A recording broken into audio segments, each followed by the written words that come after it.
Assalomu alaykum, Sharq Turkistonlik aziz qarindoshlar. Men Farhat Yurunqashviliman. Bugun men Dunyo Uyg'ur qurultayiningki qurg'uvchi a'zolarining biri. Shundaqla hozir Mao raisi bo'lish suhbatim bilan Dunyo Uyg'ur qurultayiningki barliq kelish jarayoni, qurilish jarayoni, uning g'oyasi, maqsadi va uning prinsiplari haqida sizlarga bir qisqacha izohat, tushuncha, ma'lumot berishni muvaffaq ko'rdim va zarur topdim. Chunki bu izohatni berishni zarur tepishimdagi maqsad shu. Sizlarga ma'lum, yaqinqi mezgillardan buyon Dunyo Uyg'ur qurultayi qaratilgan ichki tashqi hujumlar intayin kuchayib ketdi.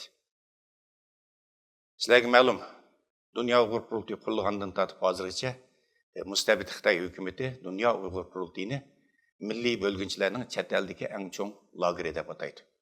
Bo'lginchi degan nima? Mustaqilchi degan gap. Xitoy bu shaklda bizni ayblab kelyapti. Ya'ni Sharq Turkiston terroristlarninki bosh lager deb ayblab kelyapti. Sizlarga ma'lum, daqiqa o'tgandilar.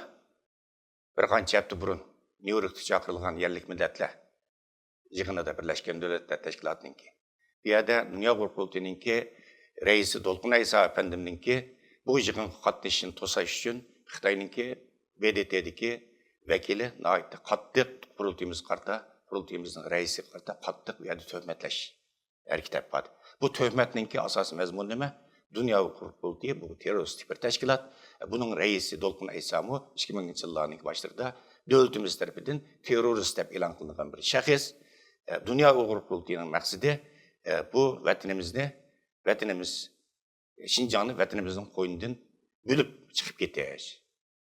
Bular bo'lginchi unsurlar. Bularning tüp maqsadi, bularning tüp g'oyasi vatanimizni parchalash, bo'lish deb aytildi. Xitoy hukumati bu shunday aytlayotgan bir vaqtda, shuning parallel holda chet ellardimi yoki Dunyo Uyg'ur qurultayininki asli g'oyasi, maqsadini, qurilish jarayonini to'g'ri tushunmagan ba'zi qarindoshlarimiz ba'zi fitna fasodlarga ishinib ketdi va Xitoyninki chet eldagi qora qo'llari, tegitlikda noma'lum bo'lmagan insonlar, ba'zi qorong'u kuchlar, Xitoyning chet eldagi lobbilari Dunyo Uyg'ur qurultayini xalqimiz ichidagi obro'yini, izzat, hurmatini to'kish uchun butun kuch bilan qurultayimizning rahbarlik hay'atiga, qurultayimizning raisiga hujum qilishga boshladi. Hozir qurultayimiz haqida eqib yurgan o'sak so'zlarni aytib ko'p. Buni hammani bu yerda deb o'tirishning hojati yo'q. Asosligi nima? Bu yerda qurultayninki mustaqillik harakatimizga vakillik qilish salohiyati yo'q. Chunki bularning talab qilganini kishilik huquq, demokratiya va kishilik huquq. Bu odatdagi bir kishilik huquq tashkiloti, mustaqillik tashkiloti emas. Umum xalqning milliy mustaqilligimiz vakil qilolmaydi degan gap so'zlar taqilyapti. Taqki bir qancha kungacha. Bu so'z o'zida qolgan yo'q. Endi hatto Dunyo Uyg'ur qurultayini bularning maqsadi avtonomiya talab qilish degan bir qalpoqni, bo'htonni buni o'ydirib chiqarib, buni chaplayotdi. Bu orqali qurultayimizningki izzat hurmatini to'kishga tirishyapti. Ana shunday hujumlar qurultayimiz qaratilgan nihoyat ko'p. Bu yerda insonni g'azablantiradigan, ichindiradigan bir masala. Bu Dunyo Uyg'ur qurultayi faqat 5-6 kishi yoki 7-8 kishi qurib olgan bir tashkilot. Bu 5-6 odamningki bir shaxsiy mulki, u bu degan gaplar bor. Demak, qurultayimizningki vakillik salohiyatini, xalqaro san'atdagi vakillik salohiyati bo'lsin, mayli xalqimiz ichidagi vakillik salohiyati bo'lsin, buni xunuklashtirish, buni tushirish uchun qilmagan rezil voslarning hammasi ish qilishilmoqda. Aziz qarindoshlar, biz hushyor bo'lishimiz kerak. Hammanglarga ma'lum, baymi deb o'tdim, Xitoy hukumati Dunyo Uyg'ur qurultayini birdan-bir o'zining ko'ziga qadalgan maqtab qarab, bu yerda buni hujum qilyapti. Bayman qisqacha eskartib o'tdim. Yana bir tarafdan Dunyo Uyg'ur qurultayi butun xalqaro siyosiy san'atlarda, g'arb dunyosida Xitoyga ta'sir ko'rsatadigan kuchli davlatlarda, Xitoyga beqinmaydigan iqtisodiyotni, harbiy jihatni, siyosatni, diplomatiya jihatni beqinmaydigan davlatlarning nazarida Dunyo Uyg'ur qurultayi vatan ichi va sirtidagi bütün Sharq Turkiston xalqimizningki xalqarodagi birdan-bir vakillik organi. Bu salohiyatli organi xalqaro jamoatchilik tarafidan olli burun Dunyo Uyg'ur qurultayi ve barlıq kelgan vaqtida bu e'tirof qilinib bo'lgan. Shuning uchun mayli xalqaro tashkilotlar bo'lsin, ba'zi muhim davlatlar bo'lsin, udul ba'zi Uyg'urlar masalasi haqida va yoki Sharq Turkiston masalasi haqida fikrlashga to'g'ri kelsa, udul Dunyo Uyg'ur qurultayini izlab keladi. Chet el matbuotlari shundoq. Bu bir reallik. Buni hech kim inkor qila olmaydi. Bu 3-4 fitna fasodchi bu reallikni inkor qila olmaydi. Bu 3-4 fitna fasodchi xalqimizni oldiyanmaydi. Xalqimizni oldiyanmaydi. Xalqimiz aqlli, xalqimizning ko'zi bor, xalqimizning g'ururi bor. Aziz qarindoshlar, hozir mustaqilchilar nihoyat ko'payib ketdi. Bu shuvarni to'g'laydi qildi. Sharq Turkistonning bayrog'ini ko'tarib chiqib olib, o'zi mustaqilchi bo'lib olib va yoki mustaqillik to'niga o'rnib olib, butun tig' uchini mustabid kommunist Xitoy hokimiyatiga emas, xalqimizga bitmas tugmas baloy ofatdan olib kelayotgan bu rezil mustabid fashist hokimiyatga emas, bu tig' uchini Dunyo Uyg'ur qurultayi qartayotir. Sizlarningki bu chet eldagi illiq oilanglar bo'lgan Dunyo Uyg'ur qurultayiga qartayotir. Bu Dunyo Uyg'ur qurultayi bu milliy harakatimizningki illiq bir oilasi, büyüşüge ve merkezi. Bu hemimizin mülki. Bu emetning, semetning mülki emas. Bunun igi çıkış, sahip çıkış, onu qoğdaş, onu asraş, muhafizat qilish mecburiyetimiz var. Ben Sharq Turkistonlik degan her bir Uyg'urninki. Aziz qarindoshlar, demisam mi bilasizlar? Bu do'ppi kiyib olganning hammasi Uyg'ur emas. Bu do'ppi kiyib olgan odamning hammasini ma Uyg'urning do'ppisini kiyib olibdi, Uyg'ur desak bo'lmaydi. Bu Moğolizmi kelgan bu do'ppini ayni vaqtida. Xitoyning bütün rəhbərləri kelgan. Xi Jinping hozir kiyyotidir. Bizning vatanni ziyorat qilgan vaqtida. Qonxo'r jallod Kim Jong-unmi anglasam kunda bir qatam Uyg'urning do'ppisini kiydi ekan. Ular Uyg'urmi? Uyg'ur emas albatta. Bu bayroq ko'tarib olganning hammasi mustaqillik shuarini to'lg'anning hammasi mustaqilchimi? Unda emas. Mushu Yevropa ellari tutilgan, mayli Shvetsiyada bo'lsin, mayli Germaniya tutilgan, Xitoy jasuslarininki, Xitoy munofiqlarininki hammasining uyida Sharq Turkistonninki oyil tuzliq ko'k bayroq esillikdi. Shularning og'zidan mustaqillik shuarini tushunmaydi. Qulidan bayroqni tushunmaydi.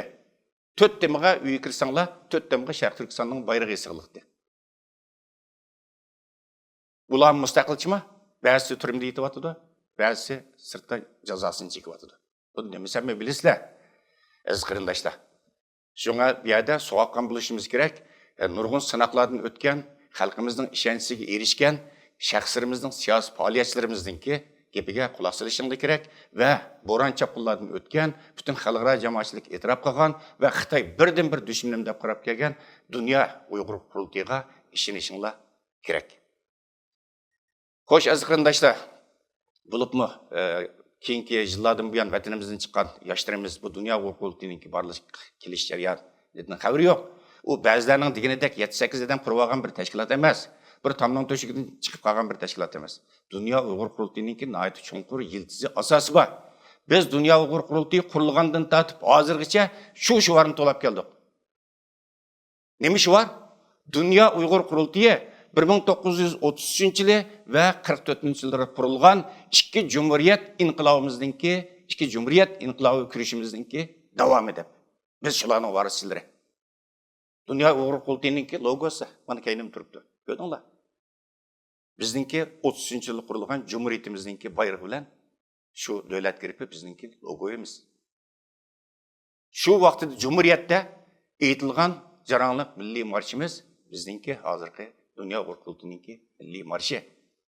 Biz ikki Cumhuriyet inqilobi chiqqan, ikkili Cumhuriyet inqilobi ega chiqqan, uning qimmatlariga ega chiqqan biz shu inqilobninki varislari.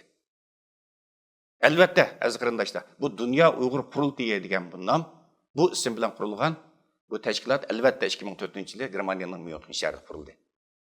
Ammo bu toki boydab o'tgandek 1933-yili qurilgan tunji Cumhuriyetimizningki, bu inqilobimizningki davomi, buning izchilligi bor. Yildizi bor, chunqur asosi bor.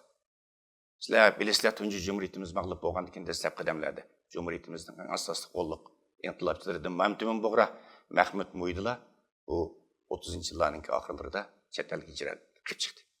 Chiqqandan keyin ular mayli Kashmirda bo'lsin, tashkilotini qurdi. Mahmud Mo'ydinmi keyin bu Yaponiyada tashkilot qurdi. Tashkilot qurib milliy mustaqillik harakatini chet ellarda qurdi va chet ellarda shu vaqtda mavjud Uyg'urlarni o'zaro birlashtirib tashkilot sifatida, kollektiv sifatida bu vatan ichida mag'lub bo'lgan milliy mustaqillik kurashimizni chet ellarda Kashmirlarni, Hindistonlarni, Afg'onistonlarni, hatto Yaponiyalarni, Turkiyalarni markaz qilib turib bu faoliyatni davomlashtirdi. 1949 yil Kommunist Xitoy hokimiyati vatanimiz Sharq Turkistonni ishg'ol qilgandan keyin bilasizlar, Muhammad Emin Bug'ra, Aysa Yusuf Olibtekin boshchiligidagi bir turkum milliy inqilobchilarimiz chet elga hijrat qilib chiqdi. Va 50-yillarning boshlarida va eng oxirida 1962-yildagi cho'ng Qashqashda Ziyo Samidi ayni vaqtdagi 2-chi Cumhuriyatimizning rahbarlaridan va 2-chi Cumhuriyatimizning bu yerda bosh kotibi bo'lgan Abdurrahim Maqsum boshchiligidagi bir turkum qarindoshlarimiz G'arbiy Turkiston rayonlari, Qozog'iston, Qirg'iziston, O'zbekistonlarga hijrat qilib chiqdi. Bunun bilan bu milliy kurashimiz ikki cho'ng lagerda ayni vaqtida birisi kommunizm lageri deb atalgan Varshava anlaşmasıga a'zo davlatlarning territoriyasidagi bu joylarda bizning inqilobimiz Abdurrahim Maqsum, Ziyo Samidlarning boshchiligida davom qildi. Bizning G'arb dunyosidagi kurashimiz Mamtun Bug'ra va Aysa Yusuf Olibtekin efendilarning boshchiligida O'rta Sharq rayonini markaz qilgan, Turkiyani markaz qilgan holda aprelda aziz qarindoshlar, bizning hijratdagi tunji qurultayimiz 1900 agar xatolashmagan bo'lsam 56-yili Saudiya Arabistonning Toyif shahrida chaqirildi. Shu chaqirilgan vaqtda, shu vaqtda chet elda bo'libmi, bu G'arb dunyosida O'rta Sharqni markaz qilgan Saudiya Arabiston, Turkiya lada turayotgan Sharq Turkistonlik aziz qarindoshlarimiz Mamtun Bug'ra bilan Aysa Yusuf Olibtekinga bir yozma salohiyat berdi. Bular bizning milliy rahbarimiz, bular vatan ichi va sirtidagi butun Sharq Turkiston xalqiga vakillik qiladi va bular bizning milliy mustaqillik kurashimizni Sharq Turkiston xalqiga vakolatan davomlashtirdi. Bularning salohiyati huquq bor deb bu salohiyatni berdi. Bular bu inqilobni davomlashtirdi. Afsuski Mamtun Bug'ra efendim salomatlik tufayli 1966-yili xatolashmagan bo'lsam Turkiyada shahodatga erishdi. Uningdan keyin Aysa efendim davomlashtirdi. So'g'uq urush oxirlashib, Sovet ittifoqi yemirilib, G'arbiy Turkistondagi bizning qarindosh davlatlarimiz bu mustaqillik erishgandan keyin tunji qitim bu G'arbiy Turkistondagi milliy inqilobchilarimiz bilan bu O'rta Sharqni, Turkiyani markaz qilgan milliy inqilobchilarimizning hammasi 1992-yilning oxirida Turkiya Istanbulga jam bo'lib, to'planib, hammasi umum birlikni amalga oshirdi. Bu birlashda tunji qitim Xalqaro Sharq Turkiston milliy qurultayini Istanbulda chaqirdi. Bu Istanbulda chaqirilgan Xalqaro Sharq Turkiston milliy qurultayimiz rasmiy nopozliq butun Sharq Turkiston iki milliy inqilob kuchlari, ya'ni chet ellardagi hammasi to'liq qatnashgan bir qurultay edi. Nayt salohiyati va hammasi e'tirof qilgan bir qurultay edi. Chunki buningda Ziyo Samidlar va Abdurrahim Maqsumlar va ikkinchi Cumhuriyatimiz, tunji Cumhuriyatimizning rahbarlaridan bu yerda Saudiya Arabistonda yashayotgan mayli Husayn Qarajim bo'lsin va yoki boshqa ustozlarimiz bo'lsin, ustozlarimizning hammasi bor shu qatam qurultayda. Va u qatam qurultayda nayt muhim 11 turli qaror elindi. Sharq Turkistonning milliy inqilobining mustaqillik harakatining g'oyasi, maqsadi haqida. Ya'ni maqsadimiz Sharq Turkistonning milliy mustaqilligini asliga keltirish. Bu eng oxirgi nishonimiz, eng oxirgi g'oyamiz. Va Sharq Turkistonning yerlik xalqi haqida bu yerdan aytib muhim bir qaror elindi. Bu qarorlarning birisi nima? Sharq Turkistonda Uyg'ur, Qozoq, Qirg'iz, Mo'ng'ul, Tojik, O'zbek bu millatlarning hammasi Sharq Turkistonning yerlik xalqi hisoblanadi deydigan bir qaror.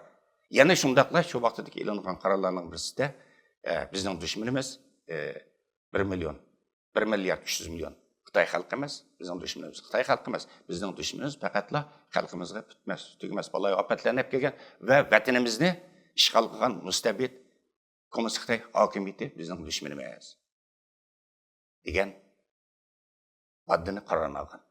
Shuningdek keyin chet ellarda milliy harakatimiz bilan, milliy mustaqillik harakatimiz bilan shug'ullanayotgan, kurash qilayotgan mayli tashkilotlarimiz bo'lsin, siyosiy faoliyatchilarimiz bo'lsin, hammasi mushu tunji navbatda 92-yil Istanbul deyilgan Şərq Türkistan Xalqaro Milliy Qurultayda e'lingan qarorlarning ro'yiga buning mos holda, shuning parallel holda, shuning yetakchi ideyasiga amal qilgan asosda bu davoni davomlashtirdi.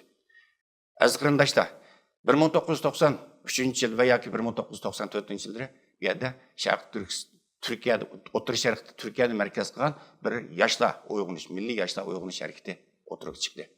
Dastlabkidan 93 yil Turkiya İstanbulda Şərq Türkistan Demokratik Yoshlar birligi qurildi. 94 yili vatan ichidagi 88 yildagi Urumchi atalmış Şinjan Üniversitesi'ndeki milliy o'quvchilarni, Uyg'ur o'quvchilarni markaz qilgan o'quvchilar, milliy o'quvchilar harakatining bu yerda rahbari Dolqun Aysa efendimninki başlamçılığında ve bevosita yetakchiligida Turkiyada Uyg'ur Şərq Türkistan o'quvchilar uyushmasi qurildi. Bu Uyg'ur yoshlarininki milliy uyg'onish harakatininki boshlanishi va tunji qitim tashkiliy ravishda bu faoliyatni boshlashi edi. Va bu yoshlar harakati paydin-pay taraqqiy qilib 1996 yili Germaniyaning München shahrida Dünya Uyg'ur Yoshlari qurultayininki o'tirg'i chiqishiga sababchi bo'ldi. Ya'ni bu yoshlar harakati paydin-pay taraqqiy qilib, butun vatan ichi va chetidagi yoshlar harakatiga vakillik qiladigan va hatto shu vaqtida milliy harakatimizga vakillik qiladigan bir Dünya Uyg'ur Yoshlar qurultayi o'tirg'i chiqdi. Bu qurultayni baltiyatdan qurib yo'q. Bu qurultayning eng asosiy qurg'uvchilari shu vaqtda Dolqun Aysa efendim, Ömer Qanat efendimlar va shu vaqtdagi O'rta Osiyodagi, Qozog'iston, Qirg'izistondagi jangovar yoshlarimiz va 10 necha davlatdan kelgan Uyg'ur yoshlarininkiga qo'shilishi bilan, qatnashishi bilan qurilgan bir tashkilot va bu tashkilotni qo'llash uchun Saudiya Arabiston mayli Husayn Qaraslar mu bo'lsin, hatto Muhammad Rizo Bekim Pashan bo'lsin, rahmatlik, bular hammasi bu keldi ve qurultay qatnashdi ve Dünya Uyg'ur qurultayini e'tirof qilganligini, buning vakillik salohiyatini e'tirof qilganligini ve bütün kuchi bilan qo'llab-quvvatlaydiganligini shu vaqtdagi bütün büyüklerimizden hammasi o'zi aniq ifoda qildi. Aziz qarindoshlar, 1997 yili bu 5 fevral G'o'lji qirg'inchiligi yuz bergandan keyin chet ellardagi Uyg'ur tashkilotlari bu G'o'lji qirg'inchiligini tashkiliy ravishda chet ellarga anglatish maqsadida yana bu O'rta Osiyodagi Uyg'ur tashkilotlari, Turkiyadagi tashkilotlar va Germaniyadagi tashkilotlar birlashib turib 1998 yili Turkiyada Şərq Türkistan Milliy Markazini qurib chiqdi. Bu Şərq Türkistan Milliy Markazi ma'lum ma'noda aytgan vaqtida qisman 92 yil qurilgan bu Tunji Navbatli Xalqaro Şərq Türkistan Milliy Qurultayininki bir davomi va shuningki keyingi qismi edi. Neticede 1999 yılı bir yerde Abdurrahman Maksum, ikinci Cumhuriyetimizdeki bir yerde başkati olan Qozog'istondagi merhum Abdurrahman Maksum ustazımızın ve bizim milli rehberimiz Ziya Samid'inki bularninki yazma ispat verişi neticesinde biz bu qurultayni qo'llaymiz ve onun vakillik salohiyatini e'tirof qilamiz deb yazma ispat verishi neticesinde bütün Qozog'iston, Qirg'iziston, bütün Uyg'ur tashkilotlarining qatnashishi neticesinde ve şundakla Türkiye'deki mayli bizim büyüklerimizden Muhammed Rıza Pekin, aynı vaxtdaki milli ustazımızdan merhum Hacı Akimiz, şundakla Gulamiddin Ahmet Paxta Akimiz, Hüseyin Qarı İslami ustazımız bularning mı bevosita kelib qatnashishi bilan 99 yili Şərq Türkistan Uyg'uriston milliy qurultayi qurib chiqildi. Bu Uyg'ur qurultayining qurib chiqishiga sohibxonlik qilgan tashkilotlarning birisi shu 1996 yili qurilgan Dünya Uyg'ur Yoshlar qurultayi edi. Bu qurultayning tayyorlik xizmatlarini butunlay 96 yili qurilgan Dünya Uyg'ur Yoshlar qurultayininki rahbarlaridan bir yerda Dolqun Aysa ve boshqa qarindoshlarimiz buning bütün tayyorlik xizmatlarini, nizomnomasini hozirlash xizmatlarini bular ishladi. Aziz qarindoshlar. Demak 1999 yılı Şərq Türkistan Uyg'uriston Milliy Qurultayi qurildi. Men bu shu vaqtida shu milliy qurultayninki qurg'uvchi a'zolaridan birisi. Ham 1996 yılı qurilgan Dünya Uyg'ur Yoshlar qurultayining qurg'uvchi a'zolaridan biri. Ikkala qurultayda vazifa olgan bir inson, bir shohid, jonliq bir shohid bo'lish sifatim bilan bu haqiqatlarni, bu realliklarni sizlarga so'zlab o'taman. Bu Şərq Türkistan Uyğuristan Milli Qurultayı qurulğandan keyin Xitoy hökuməti nəhayət çox axbarat elan qildi ayni vaqtida. Chet ellərdə Dünya Şərq Türkistan Uyğuristan Milli Qurultayı bilan Dünya Uyğur Yaşlar Qurultayını milli bölgünçilərninki chet eldəki iki çoğ lager deb atashqa başladı. Yəni bu iki orqanning vakillik slaytini xalqaro ayni vaqtda e'tirof qildi. Xitoymi asosan tug'uvchini bu milliy bölgünçilərninki iki çoğ lager deb atalgan bu Şərq Türkistan Uyğuristan Milli Qurultayı bilan Dünya Uyğur Yaşlar Qurultayıga qaratdi. Aziz qarindoshlar. Bu iki qurultay o'rtasida nəhayət yaxshi bir tatliq raqobat bo'ldi. Milliy qurultayimizningki xalqarodagi bu yerda ta'sir etishga boshladi. Xalqarodagi faoliyatlar jonlanishga boshladi. Nəhayət obdan chiroyli tatliq raqobatlar bilan bu davoni burun bizningki davo markazimiz birisi Qozog'iston markaz qilgan G'arbiy Turkiston bo'lgan bo'lsa, yana birisi Turkiyani markaz qilgan O'rta Sharq rayoni bo'lgan bo'lsa, ammo Dunyo Uyg'ur Yoshlar Qurultayı qurilgandan keyin va 1999-yil Sharq Turkiston Uyg'uriston Milliy Qurultayı qurilgandan keyin biz bu davoninki markazini, faoliyat markazini G'arbga o'tkazgan bo'ldik. Bu nihoyat cho'ng istiqroqlik bir burilishdi.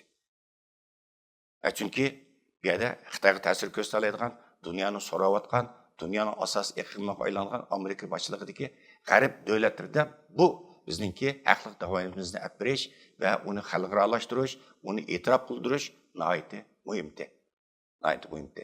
Chunki ba'zi sharoitning cheklanishi tufaylidan burungi buyuklarimizning faoliyat doirasi G'arbiy Turkistonda va Turkiyani markaz qilgan O'rta Sharq rayonida cheklanib qolgan. Nihoyat uzun yil. G'arb dunyosida Sharq Turkiston davosining hech bir ta'siri bo'lmagan. Hech kim bu Uyg'ur deganni tunamaydi G'arb dunyosida. G'arb dunyosi hech qanday bir tashkilotimiz yo'q. Mushu ikki qurultay qurilganga qadar. Aziz qarindoshlar.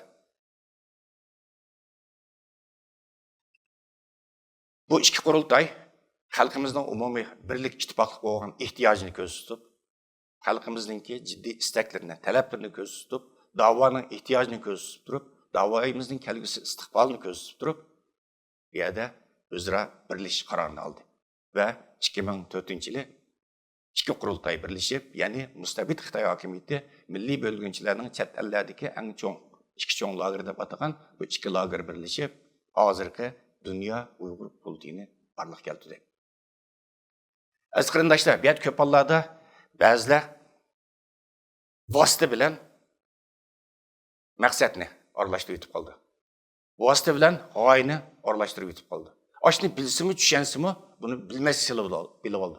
Bilmasligini bilib, ko'rmasligini bilib, xalqimizni aldashga tirishdi. Biz 2004-yil Dunyo Uyg'ur Qurultayı qurilgan vaqtida, uning nizomnomasini hozirlagan vaqtida biz G'arb davlatlarida bu davoni qaysi shaklda, qaysi talaffuz bilan, qaysi siyosiy yetakchi bilan olib berish haqida uzun muzokaralarni olib bordik. Undan burun bizningki aloqa qilgan doiramiz Dunyo Uyg'ur Qurultayı qurilishidan burun nihoyat kichik ommaviy ijtimoiy tashkilotlardi. Turk tashkilotlari deymiz, odatdagi kishilik huquq tashkilotlari va odatdagi inji yo'llar ommaviy guruhlar. Bular bilan dialog qurgan vaqtida siz mustaqillik demsiz va yoki nima demsiz? Nima deb shuvart olsangiz, nima talabni o'tirib qo'ysangiz, ularning kari yo'q. Chunki ularning Xitoy bilan hech qanday bir diplomatik aloqasi yo'q. Xitoy bilan hech qanday bir iqtisodiy bir manfaat to'qinishi yo'q. U ommaviy tashkilotlar. Nima desangiz javob chaladi. Ammo Sharq Turkiston masalasini bu kichik tashkilotlarga tayinib, buni xalqaralashtirishni amalga oshira olamsiz? Amalga oshira olmaymiz. Faqatla bu xalqaralashishni amalga oshirish uchun jamoat fikrini to'play olamiz. Masalani hal qila olmaymiz. Masalani nada hal qilamiz? Birlashgan Davlatlar Tashkilotida, Yevropa parlamentida, Yevropa ittifoqida, Amerika parlamentida va Amerikaningki hukumat doiralarida. Ya'ni dunyoning asosiy iqlimiga aylangan bu kuchlar, super kuchlarningki munbirida bu masalani hal qila olamiz. Unda bo'lgankan bu munbarda qandaq bir talabbizni qo'llash masalasini uzun muzokara qildik. Qurultayning nizomnomasini hozirlash uchun ayni vaqtida xilli dongliq chet ellik advokatlar, qonunshunoslar, masalan ayni vaqtidagi vakolatsiz millatlar tashkilotininki bosh kotibi, dongliq advokat, qonunshunos Michael von Walt apandim boshchiligida bir hay'at bu nizomnomani hozirladi. Va nizomnomada bizningki Dunyo Uyg'ur Qurultayiningki masalan Germaniyaga tasdiqlanadigan. Chunki buni tasdiqlatishimiz kerak. Buni qonuniy bir salohiyatga ega qilmay turib biz faoliyat olib bormaymiz. Ya, bizning da'vo haqliq bir da'vo. Tamning keyinda u yerda vaqiraydigan bir da'vo emas, bizning haqliq da'vo. Ya, biz buni oshkora bora olishimiz uchun, g'arb dunyosida yuqori saviyada bora olishimiz uchun, ba'zi hukumatlarning ishiga xotirjam kira olishimiz uchun, Birleşken Devletler Teşkilatı'nın ishiga xotirjam kira olishimiz uchun bu g'arb dunyosida da'vo qilishga mos, qonun prinsiplariga mos keladigan Birleşken Devletler İnsan Hakları Umumiy Bayonnomasining ro'yiga, nizomnomasining ro'yiga mos keladigan va Yevropa birligininki, uninki prinsiplariga, qimmat qarashiga mos keladigan bir talabbizni tepish zurriyatini his qildik. Bu zurriyat bilan biz Germaniya hukumatiga sungan nizomnomamizda bizning maqsadimiz degan vaqtda bizning maqsadimiz Sharq Turkiston xalqining o'z taqdirini o'z belgilash huquqini ve erkin yashash huquqini asliga keltirish bizning maqsadimiz. Bu bir vosita. Albatta bizningki g'oyamiz, maqsadimiz burundan tortib ta'kidlanib kelgandek Xitoy mustamlakachilari tarafidan besilgan Sharq Turkistonninki milliy mustaqillikni asliga keltirib ko'nglimizdagi g'oyamiz va Iroq kelgusi nishonimiz. Hamma ishninki bir bosqich bo'ladi. Hamma ishning bir o'tkinchi davri bo'ladi. Hamma narsani biroq og'zimizga solmaymiz, bo'lib erishimiz. Bir odamda elishimiz bo'lsa, hammani bermasang, olmayman, hammani bersa, bersang, bo'lmasa, olmayman deb tursa, hech nimani ololmaymiz. Yanında qanchalik bo'lsa, shuni va'da elishimiz kerak. G'arb dunyosida da'vo qilishning usuli bu. Bu kishilik turmushga o'xshab ketadi ko'p masala. Aziz qarindoshlar. Ammo yana hozirgidek, masalan, ba'zi yomon g'arazlik insonlarningki va yoki tegdakdan ma'lum bo'lmagan insonlarning bir kechada mustaqilchi bo'lib olgan insonlarningki xalqimizni ozdirishidan ehtiyot qilish uchun biz mushu kunni hozirgi mush ahvolni biz ayni vaqtida ko'rib yetganimiz uchun bu yerda xalqimizga o'zimizningki asli maqsadimizni bir e'lon qilish. Biz qurultayning nizomnomasini tasdiqlatish bilan birga yana buni e'lon qilish, xalqimizga bir bildirib qo'yish zurriyatini his qildik va biz 2005-yilda München xitobnomasida bir xitobnomani e'lon qildik. Bu xalqimizga qaratilgan ishki xitobnomadir. Bu xitobnomamizda bizningki kelgusi maqsadimizning va kelgusi birdan-bir nishonimizningki Sharq Turkistonning milliy mustaqilligini asliga keltirish ekanligini va bu milliy mustaqilligimizni asliga keltirish uchun hozir xalqaro so'rovlarda uni mos keladigan ba'zi talaffuz, ba'zi shuar va ba'zi siyosiy yetakchilarning ideyani paylanış zurriyatini his qilganligimiz haqida biz xalqimizga ayni vaqtida izohat berdik. Xalqimiz to'g'ri tushundi, xalqimiz bizga ishondi va xalqimiz dunyo urug'ini olqishlab quvvatladi. Buning xalqimiz bir e'tiroz bildirgani yo'q. Shuning uchun biz shundan buyon bizning kelgusi nishonimiz, kelgusi g'oyamiz bo'lgan milliy mustaqilligimizni asliga keltirish uchun biz xalqaro siyosiy sanlarda biz shu talabimizni qo'llanib keldik. Bu demokratiya ve kishilik huquq degan bu shu var. Bu g'arb dunyosiningki bo'libmi Yevropa ittifoqininki birdan bir qimmat qarashi. Biz uningdan foydalanishning zo'rligini his qildik, buningdan foydalandik. Uningdan keyin biz bu shuvarni o'tirib qo'ygandan keyin bizningki bu da'vo yo'llarimiz asta-asta ichilishga boshladi va da'vo olib boradigan bu daraja yuqorilashga qarab mandi. Bizga ba'zi hukumatlarning sizlar bilasizlar qarindoshlar hozir Xitoy hokimiyati mustabid Xitoy hokimiyati Birleşken Devletler Teşkilatı'nınki 5 daimi a'zosiningki birisi. Ya'ni hozirmi Xitoy bu 1 milyard 300 milyon nüfusi var. Dünyadaki en asosli kuchlarning birisi, iqtisodiy bo'lsin, harbiy jihatdan bo'lsin, muhim kuchlarning birisi. Buni e'tirof qilishimiz kerak. Xitoyning kuchini e'tirof qilishimiz kerak. Bunu nazardan saqit qilib o'tmasligimiz kerak va hozir chet eldagi davlatlarning hammasining, mayli Yevropa ittifoqi a'zo davlatlar bo'lsin, g'arb dunyosidagi butun davlatlarning bo'lsin, hammasininki Xitoy bilan diplomatik munosabati bor. Bu diplomatik munosabati bor davlatlar bir-birisininki egilik huquqiga tashqi ko'rinishdan bo'lsa hurmat qilish majburiyati bor. Shuning uchun biz ba'zi davlatlarninki, masalan, yoki Germaniya hukumatlari, yoki Amerika hukumatlari va yoki biz Birleşken Devletler Teşkilatı'nın sorularında, munbarlarda biz yerda bu xalqaro prinsiplarga mos keladigan, ya'ni Birleşken Devletler Teşkilatı'nınki millatlarning o'z taqdirini o'z belgilash prinsipini buni qolgan buni shuvar qilmasak, bizningki har yo'limiz etilib mangadi, to'silib mangadi. Biz bo'sish xarakterli xalqaro so'rovlarda ilgirlash hosil qilolmaydik va bugungi kunga kelolmaydik. 2016 yılı Fransa'da çağırılgan 5. nöbetlik milli kurultayımızda bizden hazır Dünya Kurultayı'nın reisi Dolkun Aysa Efendim bütün dünya için cekaldı vekillerin aldı da. Şark Türkistan meselesi, Uygurlar meselesi halkara iş buldu edem. Oylap bakınlar kırındaşlar. 2004 yılı Dünya Kurultayı kurulgan vaxtıda biz o yıldan 20 yılgacha bir plan tuzgan.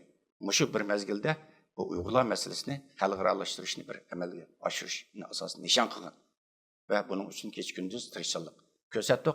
Ama 10 yildan keyin mana bugungi kunda Uygurlar meselesi Birleşken Devletler Teşkilatı, Avrupa İttifakı'da, Avrupa Konseyi'de, Amerika Parlamento'da, Amerika Avam Palatası'da, Amerika'nın Tashqi ishlar Ministerligi'de ve şundaqla Amerika Devlet İşleri Komiserligi'de tilga enildigan odatdagi kishilik huquq tashkilotlarining emas, cho'ng davlatlarning mühim kun tartiblarininki birisiga aylanib keldi. Çünkü biz nayta to'g'ri talaffuz qo'llanishga, dunyoning iqimiga, diplomatik nazokatlarga, Birleşken Devletler Teşkilatı'nınki qonun prinsiplariga, uning nizomnomasining ro'yiga mos keladigan bir siyosiy talaffuz va to'g'ri bir siyosiy yetakchi ideyani bekitib chiqqanligimiz uchun Uyg'ur davosi bugun xalqaro bir masalaga aylandi. Aziz qarindoshlar, bu mustaqillik masalasini biz bir kunda hal qilib ketolmaymiz. Bir namoyish orqali hal qilib ketolmaymiz. Bir kunda, 2 kunda, 3 kunda va yoki bir oy to'lab qo'yib bu mustaqillik maqsadimizga yetolmaymiz. Buning bir jarayoni bor, buning bir bosqichi bor. Bu nihoyat cho'ng buyuk bir da'vo. Biz 20 milyon xalqimizningki davosini qilyapmiz. 1 milliard 848 ming kvadrat kilometrlik nihoyat bepayon bir zaminninki davosini qilyapmiz. Bu nihoyat buyuk da'vo. Buni nihoyat planliq, qadam bosqichliq, nihoyat ro'shan holda bilishimiz kerak, aziz qarindoshlar. Dünya Kurultayı'nınki qurilish jarayonlarini dedik, shuvollarini dedik. Bu burun o'zi yüksek avtonomiyanın otur yol siyosatini tashviq va targ'ib qilganlar. Şunu oturup koyganlar ve aynı vaxtda kurultayının bazı rehberlerinin şunu mecburlu qilganlar. Bugün günde Dünya Kurultayı'nı avtonomiyatçı, bular mustaqilchi emas, avtonomiyatçı deb ayıplayotdi. Bu xil töhmetler orqali hozir qo'liga bayroqni ilib mustaqillik shuarni ko'tarib chiqib, aynı vaxtda o'zi tashabbus qilgan narsasini unutib qilib, buning töhmetini Dünya Kurultayı'nın hozirgi rahbarlik hay'atiga tengayotdi. Muşu fikirler aynı vaxt Dünya Kurultayı oturup çıkan vaxtıda hazırki Dolkun Aysa Efendimizin Dünya Kurultayı'nınki reisi en qattiq qarşı çıkan ve hazırgıça bütün meyli otur yol siyaseti olsun, meyli yüksek avtonomiya fikri olsun, bununla başının ahırına ait qattiq qarşı duruyatkan bizning Dünya Kurultayı'nın, bizning siyasi faaliyetlerimizden en asaslıklarından birisi mi? Bizning hazırki Dünya Kurultayı'nınki reisi Dolkun Aysa Efendim. Bu reallikni hiç kim inkar kılamaydı. Elbette bu Uygur Milli Hareketi'de bulup mu kurultayının iki kısmı da bu yüksek avtonomiya, Tibet'le oturup koygan otur yol siyaseti meselesi bizim milli hareketimizde kanda oturup çıktı. Bu meseleni, bu timini kimler veya Dünya Kurultayı'nın içine söyleyip girdi. Kim bu teklifle, bu ne için kanda red kılındı? Bu tekliflerin red kılınıştı mı? Yani bizimki hazır Dünya Kurultayı'nın reisi Dolkun Aysa Efendim'inki ve Dolkun Aysa Efendim başçılığındaki mustaqillik fikrini ait çın tuğan, bunundan başka bir yolga işenmegen bizimki siyasi faaliyetlerimizin roluna ait. Köp oldu, aziz qarindoshlar. Keyingi programlarımız elbette bu mesele hakkında xalqimizga nihoyat aniq, tafsili, dalil isbotlar bilan biz javob berishga tayyor. Qisqasi, men shunga shohid bo'lgan bir inson bo'lish bilan bunga javob berishga har zaman men tayyor. Shunga hech kim bizni avtonomiyachi, yüksek avtonomiyachi deb ayblamasin. Yaqinda ba'zilar Turkiyada xalqimizning kallasini qaymoqda edi. Üstelgi ishlab turib. Dünya Kurultayı'nınki vekillik qilish salohiyati yo'q milliy mustaqillik harakatiga. Chunki ular kishilik huquq tashkiloti. Biz mana vekillik qilish salohiyatimiz bor deb. Dünya Uyghur Kurultayı bayma deb o'tdim programmamning beshida. Bu 34-yil qurilgan ichki jumuriyat inqilobining davomi. 3-cumhuriyatimizni quramiz deb mujodala qilib bir mustaqillik harakati. Bizning g'oyamizni, maqsadimizni hech kim u yoqqa tortib burmilolmaydi. Xalqimiz bizga ishondi. Ishongachga hozir mayli xalqaro munosabatlar jihatdan bo'lsin, mayli tashkiliy jihatdan bo'lsin, mayli iqtisodiy jihatdan bo'lsin, mayli ijtimoiy jihatdan bo'lsin, Dünya Uyg'ur Qurultiyi, ya'ni mutlaq ko'p qism mujohirat yashayotgan xalqimizning qalbida taqit qurgan va xalqimizning qalbida hürmetke ve to'liq e'tirof qilishga erishgani uchun zo'rayapti. Bizning hozir Dunyo qurultayiniki yana ba'zilar parchalashga uringan bo'lsa-mu, Dunyo qurultayini tashkil etayotgan yana qurultay qarmog'ida hozir 30 dan ortiq tashkilot bor. Bu Dunyo qurultayini tarkibida bo'lmasa-mu, buni qo'llayotgan o'nlarcha tashkilot bor. Muajiratdagi butun asosliq bu 30-40 yilning yo'g'i, eng az 15-20 yilning yo'g'i bu shu da'voda izchilligi bo'lgan, bu da'voda o'zini isbotlagan, sinoqlardan o'tgan asosliq siyosiy faoliyatlarimizning hammasi Dunyo qurultayi rahbarlik ishida va yoki Dunyo qurultayininki atrofida. Buning eng asosli qo'llanuvchisi sifatida biz bilan hamkorlashib, moslashib harakat qilyapti. Dunyo qurultayi bo'lish sifatimiz bilan biz chet eldagi vakil xarakterlik butun tashkilotlar bilan nihoyat inoq, zich hamkorlik munosabatini o'rnatib keldik. Buni aziz qarindoshlar hammani ko'rib turibsizlar. Biz mayli Sharq Turkiston ma'rif jamiyati bo'lsin, mayli ulamolar birligi bo'lsin, mayli Uyg'ur akademiyasi bo'lsin, bu vakil xarakterlik ba'zi tashkilotlar bilan Dunyo qurultayi burundan yaxshi hamkorlashib, mustabid kommunistik hokimiyatiga qarshi zo'r faoliyatlarda, zo'r munbarlarda o'zaro hamkorlashib, birlikda faoliyat olib boryapmiz. Buni butun xalqimiz ko'raglik. Bizni birlash deb shuar to'lab, ittifoqlashaylik deb shuar to'lganlarni o'zi qarab beqinglar. Ashlar o'zlari ittifoqlasin avval. İttifaqlashib bo'lgan, birlashib bo'lgan, o'zaro nihoyat mustahkam bir birlik safini qurib, kurash qilayotgan Dunyo qurultayi emas, o'ziga nasihat qilish kerak, o'zlari birlashish kerak. Bir qancha hukumatni qurib olmay. Avvalo shular o'zlari bir ittifoqlashsin, birlashsin, undan keyin kelib birlashish, ittifoqlashishdan so'z etish kerak, u vaqtda salohiyati bo'ladi. Aziz qarindoshlar, men bu vaqtda ko'p to'xtalmayman. Shuning uchun bu yerda bayda o'tganimdek bu tasodifiy o'tirib chiqqan bir qurultay emas, tamdan to'shigidan chiqqan bir qurultay emas, buning cho'nqur ildizi va cho'nqur asosi va bir tashkilot.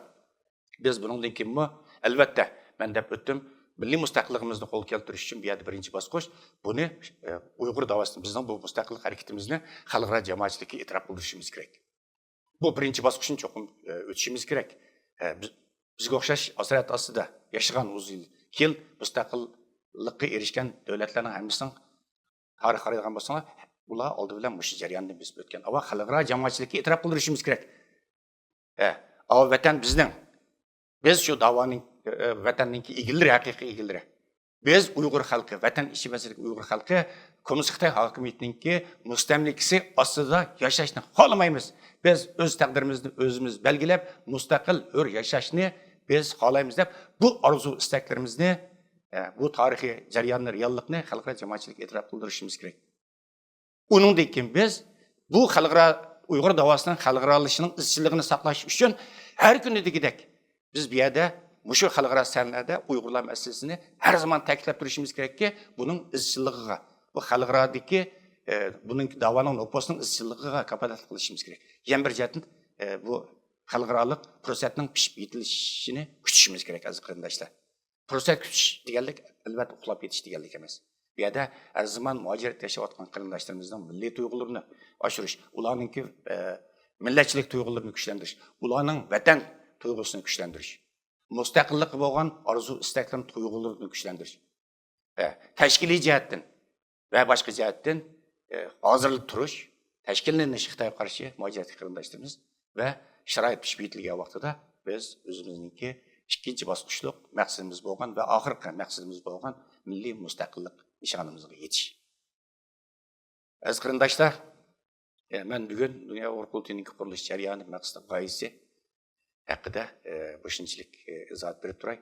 Albatta biz har qanday insonning, har qanday kishining, har qanday shaxsningki mayli 10 xil, 20 xil ism qo'yib olgan shaxs bo'lsin va yoki qorong'u tomdan keyin yushirib olgan inson bo'lsin, bu qurultayimizga hujum qilayotgan har qanday insonningki har qanday savoliga javob berishga biz tayyor. Biz tayyor. Bizning da'voga bo'lgan ishonchimiz mustahkam, bizning xalqimizga bo'lgan ishonchimiz mustahkam. Bizning da'vomiz haqli bir da'vo, haqli bir yo'l, bizning ketayotgan sharafli bir yo'l. Xalqimizning duosi biz bilan birga har zaman. Avvalolloh. Bizning hech kimdan qo'rqadigan, chekinadigan bir tarafimiz yo'q aziz qarindoshlar. Hammanglarninki vaqtini oldim. Sözümni quloq solib anlaganlar uchun sizlarga takrar rahmatimni bildiraman. Assalomu alaykum va rahmatullohi va barakatuh.